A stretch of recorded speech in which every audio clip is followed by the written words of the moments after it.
Hello students, welcome to the channel. Welcome to another new video. And in this video, I will try to explain you about some topics related to the chapter Neural Control and Coordination. This would be my second video from this chapter. So if you have not yet watched the first video, do give it a watch. The link of that video will be in the description. So today I would discuss the topic mainly generation and conduction of nerve impulse. So without any further delay, let's start. And if you have not yet subscribed to our channel, please subscribe it and hit the bell icon for latest updates. So first of all, we will need to know what is a nerve impulse. So let's read the description. Description টা আমরা পড়ে নেব. Nerve impulse is a wave of depolarization of the membrane of the nerve fiber. So nerve fiber টা ঠিক কিরকম দেখতে হয় আমরা দেখে নিই. Nerve fiber is like this. There is one membrane covering the nerve fiber. So, do you remember the name of the membrane? We have already read that in the last video. The membrane is called neurilemma. The membrane is called neurilemma. So, then we need to know what is wave of depolarization. Wave we all know. বাংলায় যেটাকে আমরা ঢেউ বলি. এবার depolarization শব্দটির অর্থ কি? Depolarisation শব্দটির অর্থ জানার আগে আমাদের জানা উচিত পোলারাইজেশন কাকে বলে, কারণ শুনেই বোঝা যাচ্ছে যে ডিপোলারাইজেশনটা হলো পোলারাইজেশন শব্দের বিপরীত অর্থ or opposite word. So polarisation দেখে যতটা বোঝা যাচ্ছে পোলারাইজেশন ওয়ার্ডটা এসছে হলো পোল শব্দ থেকে। পোল বলতে নর্থ পোল সাউথ পোল আমরা পড়েছি, তেমনি পজিটিভ নেগেটিভ পোলও কিন্তু হয়। এবার এইখানে পজিটিভ নেগেটিভ পোলের কথাই বলা হয়েছে, প্লাস এবং minus, plus minus. So polarization মানে গেটিং চার্জ, এবার ডিপোলারাইজেশন ঠিক ওটার অপোজিট ওয়ার্ড, মানে গেটিং ডিচার্জড অর আনচার্জড বলে। So a wave of getting discharge or uncharge বা depolarized of the membrane of the nerve fibre, মানে এই মেমব্রেনটা যদি চার্জ থাকে তো চার্জ চলে যাওয়া, এরকম ব্যাপারটাকে বলে হচ্ছে ডিপোলারাইজেশন। তো আমি বলবো ডায়াগ্রামটা দেখার আগে আমি কয়েকটা আরো জিনিস বলে দেব। তো প্রথমে আমি যেটা বলবো সেটা হলো resting membrane potential. Resting membrane potential, এই রেস্টিং মেমব্রেন পোটেনশিয়াল জিনিসটা কি? The neural membrane of a resting nerve fibre has positive charge on its outside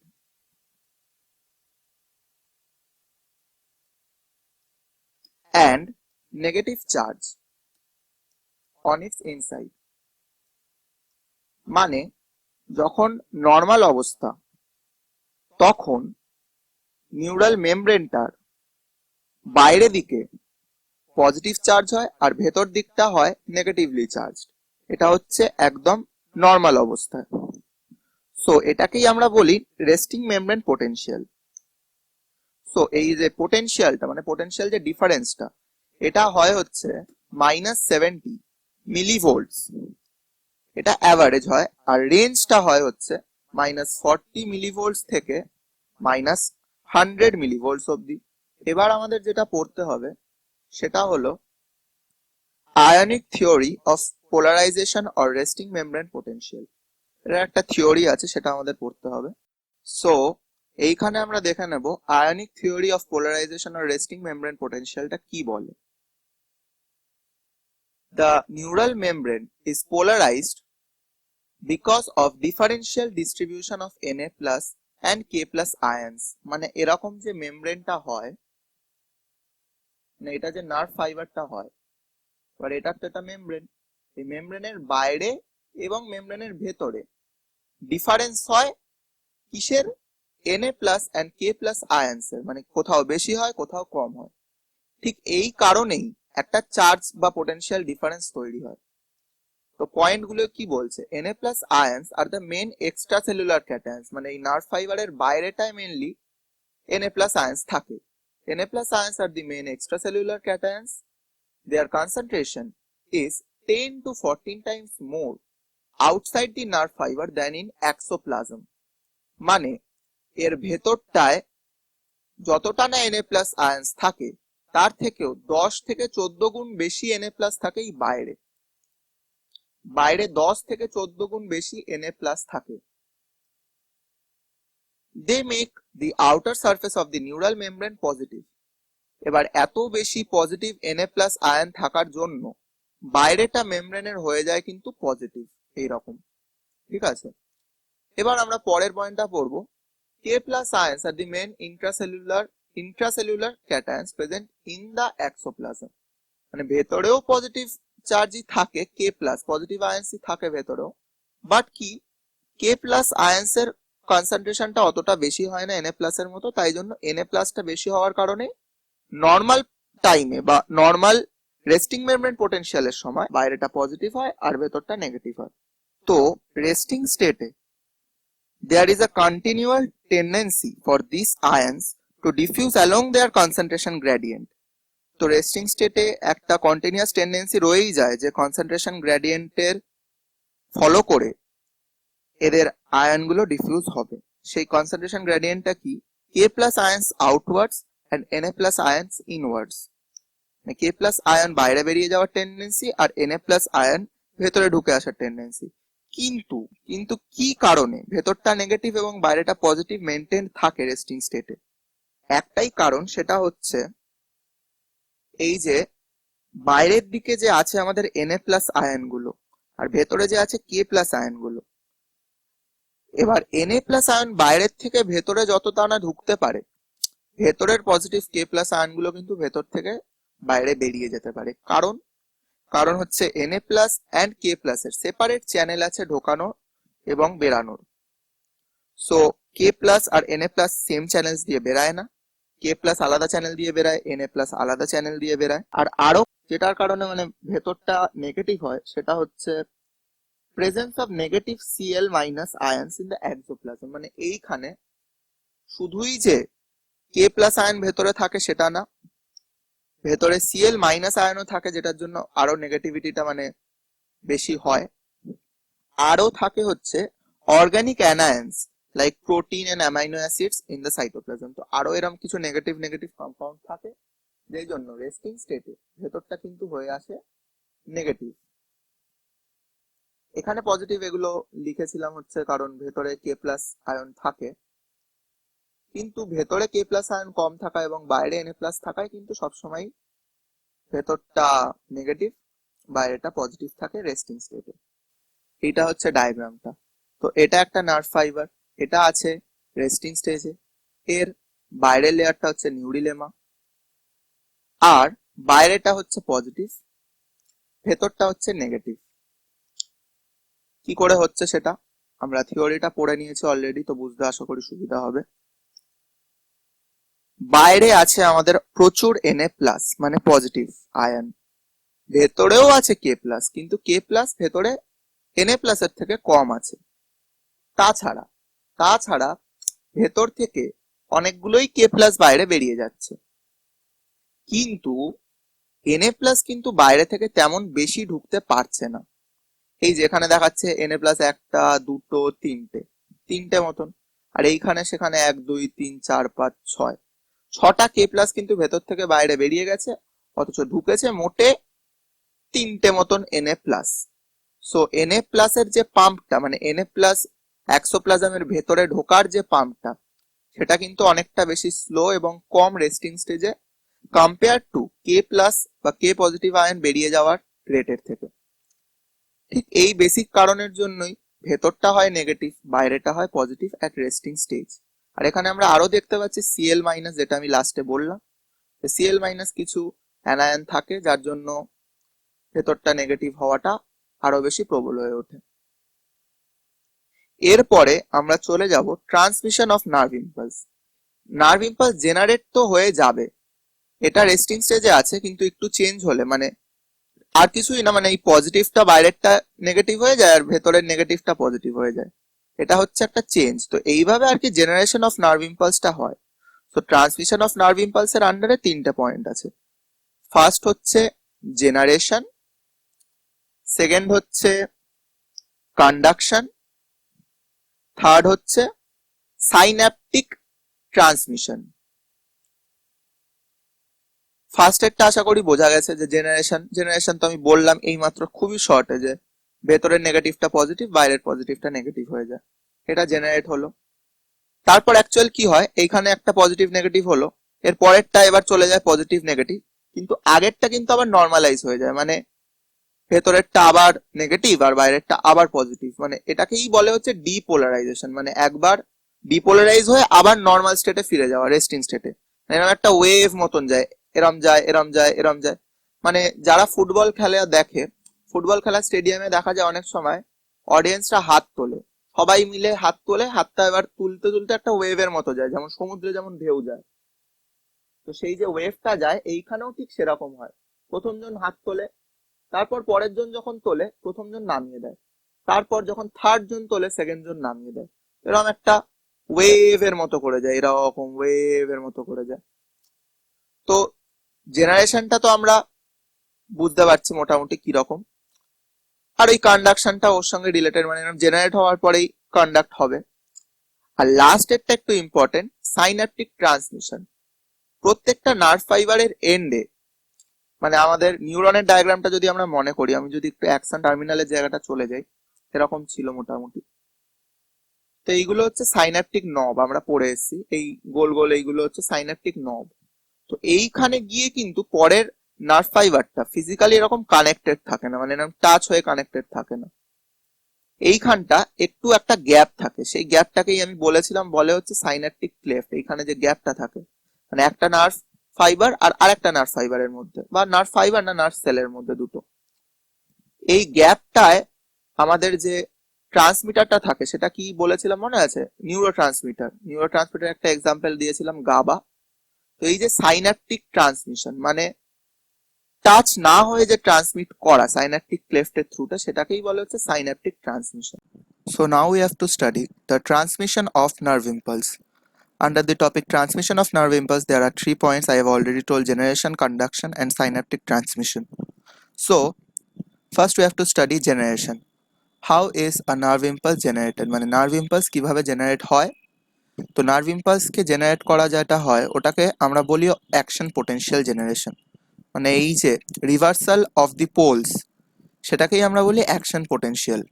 এবার এই অ্যাকশন পোটেনশিয়ালটাই এরম ভাবে ক্যারিড হতে থাকে, মানে এগাতে থাকে নার্ভ ফাইবার বরাবর। তো সেটা কি করে হয় আমরা দেখব। তো প্রথমে কি হয়, এই যে সোডিয়াম চ্যানেলগুলো খুলে যায়, সোডিয়াম চ্যানেল খোলাতে কি হয়, বাইরে যে অনেক Na+ ছিল, Na+ যে বাইরে ছিল প্রচুর, সেগুলো দ্রুত গতিতে নার্ভ ফাইবারের ভেতরে মানে এক্সোপ্লাজমে ঢুকে যায়। এবার এত Na+ আয়ন ঢুকে যাওয়ায় the nerve fibres inside becomes positive, ভেতরটা পজিটিভ হয়ে যায়। এবার ভেতর পজিটিভ হয়ে যাওয়া মানে অটোমেটিক্যালি বাইরেটা কিন্তু নেগেটিভ হয়ে যায়, মানে অবশ্যই ভেতরে বেশি পজিটিভ আয়ন থাকলে বাইরেটা তো নেগেটিভ থাকবেই। এইবার যখন এইখানে অ্যাকশন পোটেনশিয়ালটা তৈরি হলো, তখন এইখানে সোডিয়াম ভেতরে ঢুকে গেল, তাই পজিটিভ হলো। এবার একটু পরে যখন এইটা এইদিকে এগায়, মানে ট্রান্সমিশনটা হয় যেটা, তখন কি হয়, সোডিয়ামটা আবার এইখানে ঢুকে যায়, কিন্তু এইখান দিয়ে যে সোডিয়াম বা কে+ আছে সেইগুলো কিন্তু বাইরে বেরিয়ে আবার এটাকে রেস্টিং মেমব্রেন পোটেনশিয়াল স্টেজে পাঠিয়ে দেয়, মানে নর্মাল যেটা আমাদের নর্মাল স্টেজ সেটাই পাঠিয়ে দেয়। তখন কি হয়, ভেতরটা নেগেটিভ বাইরেটা পজিটিভ হয়ে যায়, তখন আবার এই জায়গাটা হয়ে যায় পজিটিভ, এই বাইরেটা হয়ে যায় নেগেটিভ। তো এটা একটা ওয়েভ অফ ডিপোলারাইজেশন, যেটাকে বলে ওয়েভ অফ ডিপোলারাইজেশন, মানে পোল ঘুরে যাওয়াটা একটা ওয়েভ ফর্মে আসে, মানে এইখান থেকে আবার এখান, তারপর আবার এখান, মানে এরম ভাবে ট্রান্সমিট হতে থাকে, এটাকেই বলছে ট্রান্সমিশন অফ নার্ভ ইম্পালস। তো এই বরাবর এগাতে থাকে, এখান দিয়ে আবার এই যে থার্ড ডায়াগ্রামে দেখা যাচ্ছে মানে K+ গুলো বেরিয়ে যাচ্ছে, তো এইখানে নেগেটিভ হয়ে গেছে, এখানে পুরো নর্মাল। এরকম বেরাতে বেরাতে K+ বেরায়, সোডিয়াম ঢুকে পজিটিভ, K+ বেরিয়ে আবার নেগেটিভ, মানে ডিপোলারাইজেশন অ্যান্ড রিপোলারাইজেশন। তো এই স্টেপগুলো অল্টারনেট করে রিপিট হয়। এবার যেটা বলবো সেটা হচ্ছে refractory period, refractory period of the nerve fibre. তো ডেফিনেশনটা প্রথমে পড়ে নেব। What is a refractory period? A refractory period is a period of time during which an organ or cell is incapable of repeating a particular action. মানে হচ্ছে যখন একটা nerve fibre, এরকম nerve ফাইবারে এই যে বাইরেটা পজিটিভ, এরকম বাইরেটা পজিটিভ, ঠিকভাবে ডায়াগ্রামটা হয়তো হচ্ছে না, ভেতরটা নেগেটিভ, এরকম থাকে। আর যখন একটা ট্রান্সমিশন হয়, মানে ভেতরটা পজিটিভ বাইরেটা নেগেটিভ, এরকম করে ট্রান্সমিট করে, মানে অ্যাকশন পোটেনশিয়াল ট্রান্সমিশনটা হয়, তখন the minimum time required for the nerve fiber to be able to carry another impulse, সেটাকেই হচ্ছে বলে refractory period. During this period, the nerve fiber recovers from the first stimulus and becomes ready for carrying another impulse. So এইখানে আমাদের refractory পিরিয়ডটা খুবই কম, তার জন্য কিন্তু আমরা কাজ বাজ বা তাড়াতাড়ি সবকিছু বুঝতে পারি, করতে পারি হিউম্যান বিইংসরা আমরা। তো আমাদের রিফ্র্যাক্টরি পিরিয়ডটা খুবই সামান্য, সেটা হচ্ছে 1/1000 অফ আ সেকেন্ড। 1/1000 মানে খুবই কম, অফ আ সেকেন্ড, খুবই কম, খুবই ছোট রিফ্র্যাক্টরি পিরিয়ড আমাদের। সেইখানে ফ্রগের রিফ্র্যাক্টরি পিরিয়ড হচ্ছে 2 to 3 মিলি সেকেন্ড। এবারে যেটা পড়বো সেটা হচ্ছে conduction of the nerve impulse. এবার conduction of the nerve impulse basically ভাগ করা হয় মোটে দুটো ফর্মে, সেটা হচ্ছে conduction of nerve impulse in non-myelinated nerve fibers and conduction of nerve impulse in myelinated nerve fiber. So, in non-myelinated nerve fibers, the ionic changes are repeated over the membrane, মানে যেখানে কোনো মাইলিন শীট নেই সেইখানে কিভাবে transmission হয়, এরকম straight থাকে, তো এটা বরাবর এরকম ভাবে যেতে থাকে ট্রান্সমিশনটা, এটার বরাবর যায়, মানে ওটা খুব সিম্পল ভাবেই যায় নন myelinated. So the action potential flows all along the membrane over the entire length of the nerve fiber. এবার আমরা বলবো স্যালটেটারি কন্ডাকশন অফ নার্ভ ইম্পালস কোনটাকে বলে। এটা আমি আগে ব্রিফে বলেছি আগের ভিডিওতে মেবি, বাট এখানে আমি বলে দেবো কিভাবে স্যালটেটারি কন্ডাকশনটা হয়। এটা হচ্ছে একটা মাইলিনেটেড নার্ভ ফাইবার, আমরা সবাই দেখতে পাচ্ছি এখানে মাইলিন শীট কভারিং দেওয়া আছে। এবার এইখানে যখন নার্ভ ইম্পালসটা আসে, নার্ভ ইম্পালসটা যায় হচ্ছে node of Ranvier to node of Ranvier, তো এইখান টু এইখান, এইখান টু আবার এইখান, আবার এইখান টু এইখান, মানে এরম এরম ডাইরেক্ট এইভাবে তো যেতে পারে না যেহেতু মাইলিন শীটটা আছে, সো এরকম টপকে টপকে যায়।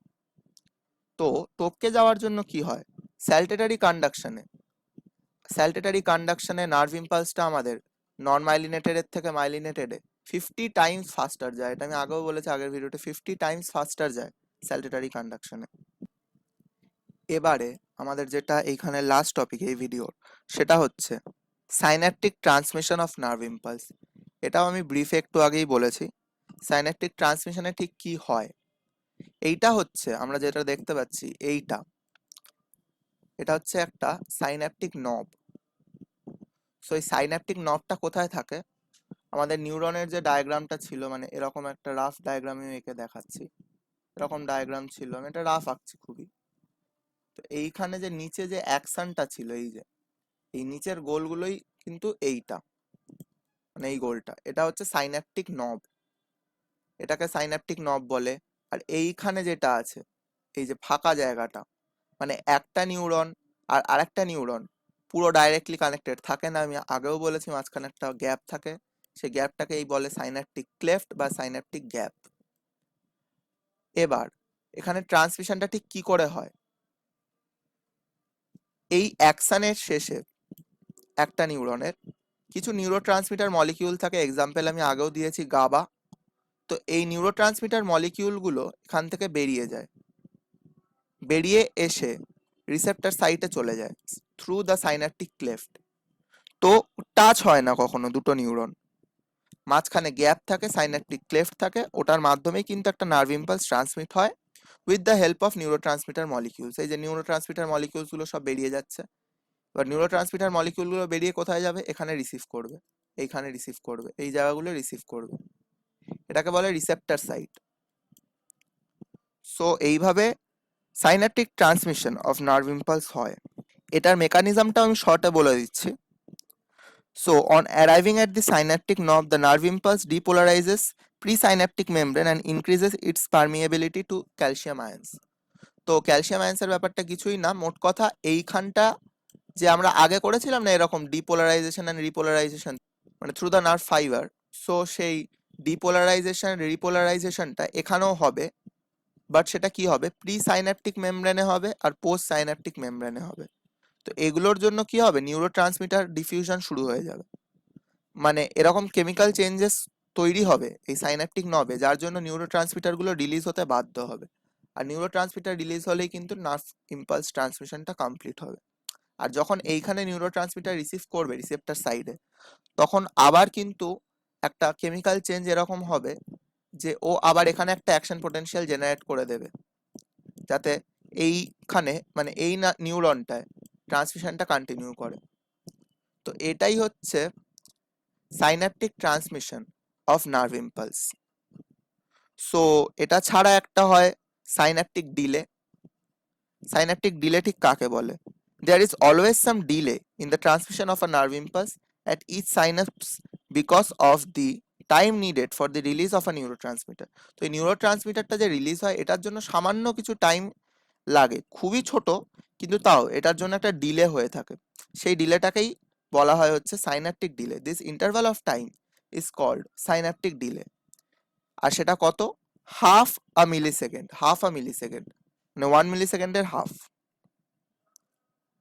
সো এইখানে আর ইম্পর্টেন্ট টপিক কিছু বাকি রইল না।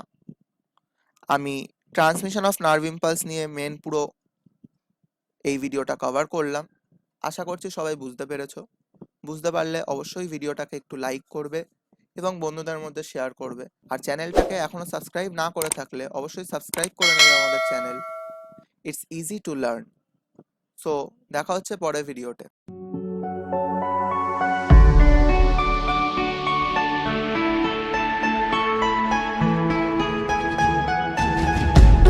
To hide under